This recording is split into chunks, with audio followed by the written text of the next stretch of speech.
This is the most important book of our time. Distinguished national and international scientists and scholars present massive evidence that the 9/11 Commission report is a hoax and that the 9/11 terrorist attack has been manipulated to serve a hegemonic agenda in the Middle East. You might be tempted to regard Robert's statement that this is the most important book of our time as hyperbole. But let's think about this. If our position that 9/11 was an inside job is true, this means that the claim that America was attacked by Arab Muslims is a lie. It means that the so-called war on terror is a hoax because the 9/11 terrorists were within our own government. It means that not only the attack on Iraq, but also the attack on Afghanistan was completely devoid of justification. It means, therefore, that all the people in those two countries who have died as a result of our invasions, well over 100,000 people, have been killed on the basis of a lie. It means that the Bush-Cheney administration, which regularly describes the rulers of other countries as evil, is itself guilty of treason, mass murder of its own citizens, and mass murder of Afghanis and Iraqis.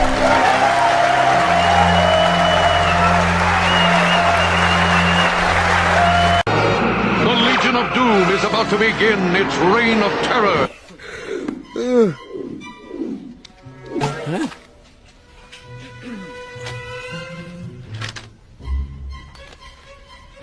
Gangway! Love to see New York. We could all go with the bus company's special super sitter fare. $9? This one's on me. Let's hope Osama bin Laden doesn't know show tunes. God, I hope I get it. I hope I get... Wait and see! No, you're stupid! Well, you're stupider! No, you're...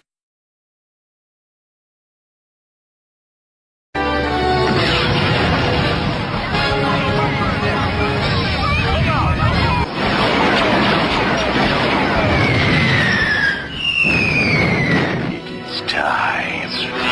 We will now strike at the heart of American defense and destroy the Pentagon with one swift and deadly blow.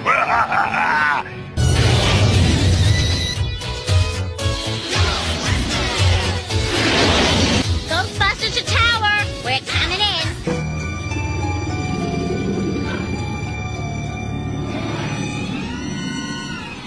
And I'm out of here!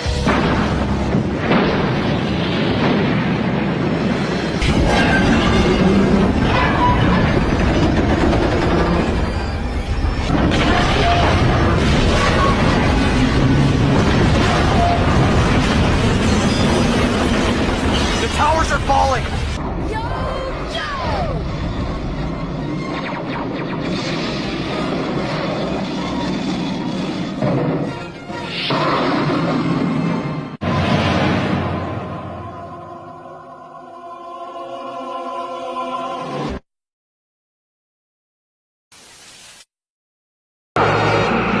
Of doom is about to begin its reign of terror. Hey everybody, this is the best cartoon that I've ever seen about the truth with 9/11. Now this is true, what's in this. Larry Silverstein owned the Twin Towers and he was told not to go into work that day.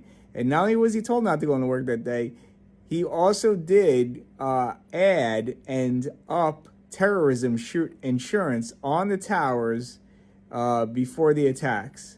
They got the part with the passport. We found the passport. This is great. You got to watch this. Bravo to whoever made this. 1.5 billion. Well, now that's just insane. These fucking vultures are trying to pluck my eyes out. Have you talked to Rudy yet? Rudy was the one who told me. That's the price. I mean, what do you want me to say? It's 1.5. It's just what it is. This is just... When big things move, all parties have to be mutually, you know... Well, it goes without saying, somebody is incredibly miffed you made that deal. Miffed? My guys told me 150 million tops. If I can't get that shit out of those walls for less than 1.5 billion, I'm fakakta. You understand? I never should have listened to you. I never told you to buy 2 towers of Babel filled with asbestos. Nothing in New York real estate is that easy. You weren't buying a fucking deli. I don't have 1.5. I need that shit out of the walls or I need those buildings gone. Which I told you is never gonna happen. The the demolition will probably cost more than it did to build the fucking thing. See? Fakakta. At this point, it costs less to get someone to fly fucking planes into the building and collect the insurance. For that, you'd need terrorism insurance.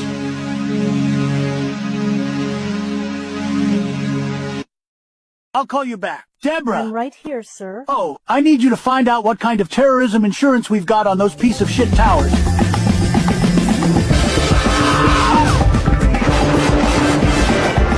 Mr. Vice President, I've got an interesting idea I'd like to propose to you. Did somebody order a false flag operation? Get him whatever he wants. I just want him to feel like he's part of the team. Just pull it already. And then when France doesn't join, we're gonna call them Freedom Fries. So, I found this fucking passport over there. It's kind of burnt up, but not too bad, considering it came from a fucking plane crash, am I right? And, not for nothing, but I already checked it. And it's a fucking Saudi Arabian guy. It's definitely probably one of the terrorists, you know, because, well, I mean, fucking come on here. Even enemies need to agree sometimes. And if you call it the global war on terrorism, I mean terrorism can be anywhere. So now you can fight everywhere. It's gonna be great. So that's the plan so far. Be honest. What do you guys think? I'll tell you, Dick, Daddy's gonna think this is just so cool, you know? It's like getting the band back together. The city. I can see it all now. Its high towers, cold, cruel. The city. I can see it all now. Its high towers, cold, cruel, ominous, closing down on you. From every side till you can't breathe. Closer, closer. You can't breathe. The traffic. You can't think. Beep, beep, beep, beep. Look out for that truck. Honk, honk. Look out for that taxi. Boing. Beep, beep. Honk, honk. Beep, beep. Honk. What's that? Look. It's the towers. They're falling.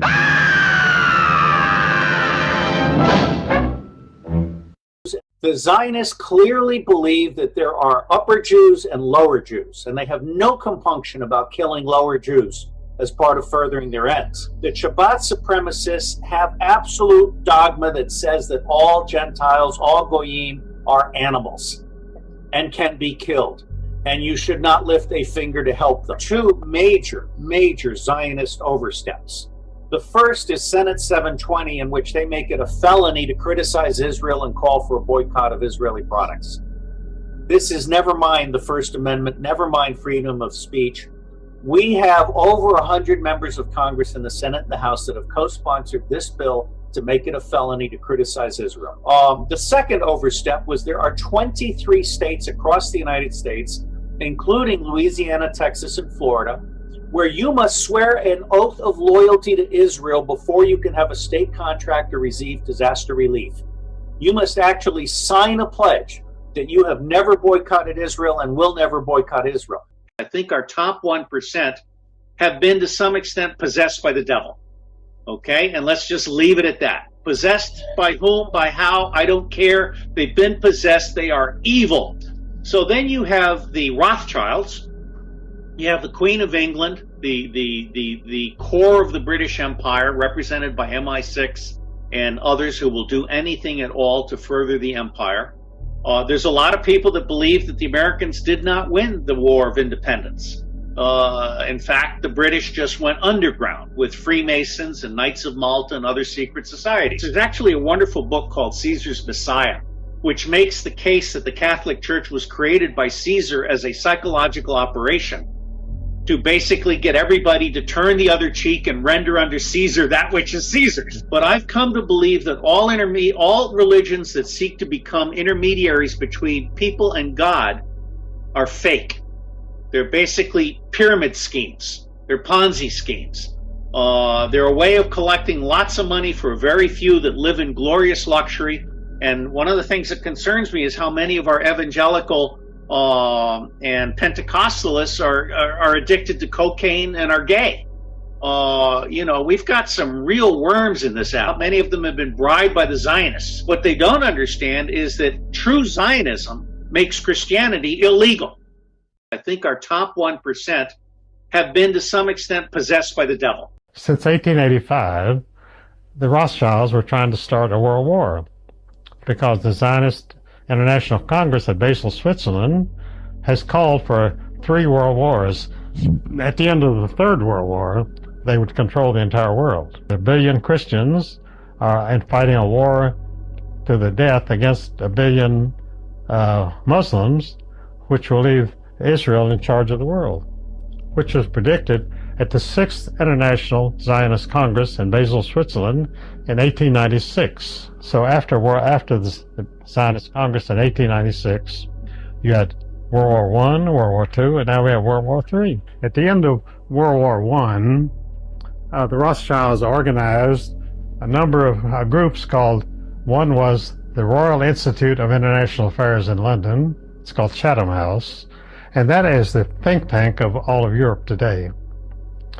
And although its headquarters in London, the real headquarters are in Brussels, which is the headquarters of the Lambert family, which is part of the Rothschild family, and Brussels has been running the world. Inside we had Solomon's Temple with the Twin Towers, right? Joachim and Boaz, the Twin Towers, and then here's the altar, the Masonic altar. This is the Temple of Solomon. And what was the building behind the Twin Towers? Building 7 was known as Solomon's building. And what was Building 7? It was more than just a building, it was the headquarters. And what was the design of Building 7? It was in the shape of a trapezoid. The leaders of the Church of Satan are called the Order of the Trapezoid. Aleister Crowley, probably a lot of you already are familiar with who he is, but Barbara Bush, George Jr.'s mom, she's said to be his daughter. Crowley says that number 11 is the number of magic. So that would be the perfect number to name a flight, a notional flight, nominal, that's going to hit one of the Twin Towers. Liber 175, which is one of his books, is the number of a ritual to invoke any deity by adoration. So both of those numbers are powerful satanic numbers. They just happen to be the numbers that they named those pretend flights that never hit the Twin Towers. Well, what's 77? It represents the goat of the Sabbath on an altar. We're talking about a goat. By having flight 77 hit there, we're referring to the goat in the pentagram, right? The goat goes into the pentagram.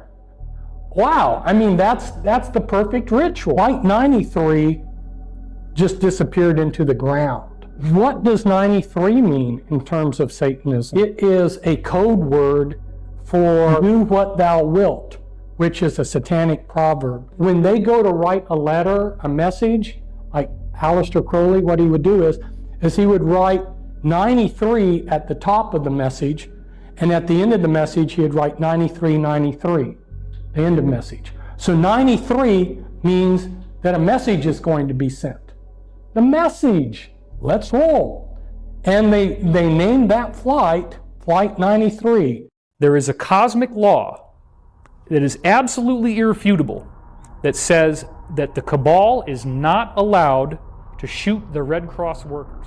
The planet itself is sick because of folks like the cabal. Ultimately, the universe is intelligent, alive, and conscious, and it is benevolent. It is a benevolent consciousness. That consciousness does not allow the negative to succeed unless it is invited. So the cabal has made a science, a very elaborate science, out of studying these arcane, occult, magical principles that allow them to get away with what they do. So they have to put out everything that tells you who they are in music videos, in these Super Bowl halftime shows, the Grammy Awards ceremonies. They're out there showing you the truth. Congress passed laws that said that if the U.S. declares bankruptcy, which it already is, that they will go into everyone's bank accounts and take their money to bail out the government, just like they did in Cyprus. You just indiscriminately release that information now, People say, what do you mean everything's fine? I got a car, I have food at the grocery store, I drive my kids to soccer practice, and we hang out on the weekend, we go to work during the week. Our lives are fine, everything's fine. What's your problem? Why do you have to be so negative? So what they need to do is wait for things to get obvious enough that people are activated.